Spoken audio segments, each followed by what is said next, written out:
number 1. The Ford Invader with Ray Perkowski aboard goes against Taurus. Taurus was the brainchild of Jack Willman Sr., and his nephew, Eldon Depew, is driving tonight. Taurus faces Invader. Whoa! Invader! You space freak! How'd you get here? You got whipped by Predator early today. Is it my imagination, or is this guy trying to make a lap in stock of me? Whoa! He must have triggered something fierce in this cowboy, because I'm just plain pissed off. I've appeared, and there's no chance in the world you're going to disintegrate me. I'll propel ahead and use mega force power to make sure you self-destruct. Get ready, cowboy! This is your last dance! There's a lot at stake here, Invader. It's time to kick your kazoo into every nook and cranny of the universe. Taurus! It is embarrassing to hear you launch your attack. When our worlds collide, you will eat my space dust! Invader and Taurus come up to the starting line. And both trucks know a win will get them in the semifinals. 11,000 pounds for the big Ford Invader. 10,000 pounds for Taurus. And Taurus is a much newer truck than Invader, a different suspension.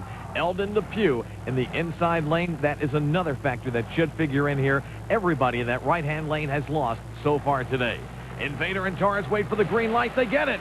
A puff of smoke and a hearty hi-oh Taurus. Invader takes a bad hop and Taurus moves out to win. Invader was thrown all over the place. It cost him a half second, and the win goes to Taurus. Eldon Depew didn't really even have to work on this one. The truck seems to be dialed in, and this track is nice and flat and very smooth for him. The problem seems to be in the right-hand lane. And that's where Invader happened to be. On the starting line, Ray Perkowski had a good start, and then he bounces around a little bit over that first set of cars. He tried to go a different direction, and it still didn't help. He was thrown all over the place. Invader, he's out of it for the day. I think the camera is, too. Our next matchup between UFO. He's got to face the Grave Digger at Lebanon Valley. Digger is in the left-hand lane. That's the place to be. And UFO, he's stuck over in that right-hand lane. He's really got to work to try to overcome what we call the right lane deficit. Up in the cockpit with Dennis Anderson and the Grave Digger. We're going to see what it's like to ride in the monster truck known as Grave Digger. UFO, I'm not at peace with the fact that I have to face you. But I'll never be at peace. Not until I'm shoveling up your remains. I'm going to send you flying all the way back to Timbuktu. Nation's Monster Wars, the matchup between UFO and the most feared monster truck in the world today, Grave Digger. Grave Digger has got to be the favorite. 10,000 pounds, 1,400 plus horses, and he's in the left lane. Going against him, UFO, 500 pounds heavier, only 900 horses. The difference is a supercharger. Let's go inside the cab of Digger. All we got to do is wait for a thumbs up, over the dirt hill, over 3 cars, into flats, jump 9 cars. Sounds simple enough to me, Dennis. I don't think I want to try it. I think I'll let you take this thing down the track. There they go. On the start, this all Grave Digger. Dennis Anderson takes the Digger home. Beautiful. Beautiful run. Combination of great driving and that left-hand lane. Your winner. Going to the semifinals, Grave Digger. What did I tell you? UFO was mere topsoil. Who will be next? I'm yearning to destroy everyone. And come hell or high water, I will prevail. This is what Grave Digger's win looked like from outside the cab. Total control. Combination of great driving, great horsepower, and that left-hand lane.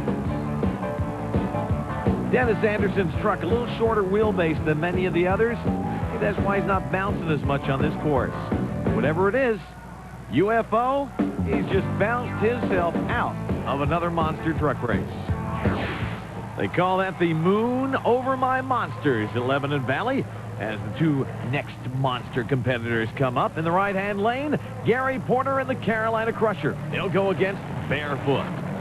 Carolina Crusher is weighing in at 10,000 pounds, puts out 1,400 horses. Let's hope that suspension can hold up to the right-hand lane.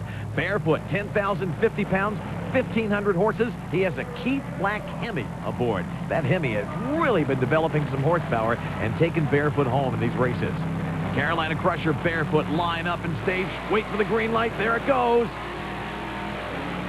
Carolina Crusher in the lead, and here comes Barefoot. Barefoot develops tons of horsepower in that short 140-foot straightaway. He defeats Carolina Crusher. Carolina Crusher almost broke that right lane jinx. He just didn't have it tonight. Getting stopped by Barefoot makes me raging mad. I had that foot loose freak right where I wanted him. But somehow he managed to tiptoe across the finish line before I could finish. I might be a little crushed over this loss, but next time, I'm gonna break his measly bones. Reaction time was good for Carolina Crusher. I think if he was running any other truck, he would have won this race. But Fred Schaefer's Hemi can develop so much horsepower, he just had more power in that straightaway. Barefoot is your winner. The margin of victory, half a truck length. Jim Davidson is with your winner, Barefoot, and driver Fred Schaefer. Hey, Fred, I know they refer to you as an old man. Were you napping at the line there? I might have been, Jim. Trying to go a little easy over that first set and not get too much air. Carolina Crusher had a big lead on you coming over the first set of cars, but he did just that, got too much air, and you overpowered him and blew him away in the long straight. I think you're right, Jim. That's what happens. You get too much hang time. I mean, I've done it before. You get excited to race, you get in that throttle too much, and it messes you up. What's running through your head when you're sitting at the line, waiting for that green light to hit and you can hammer it? Boy, you want to just push that gas pedal down real bad, but you know what you do. You're going to be hanging up there in the air, and you're not going to be going anywhere. You're going to be spinning your tires in the air.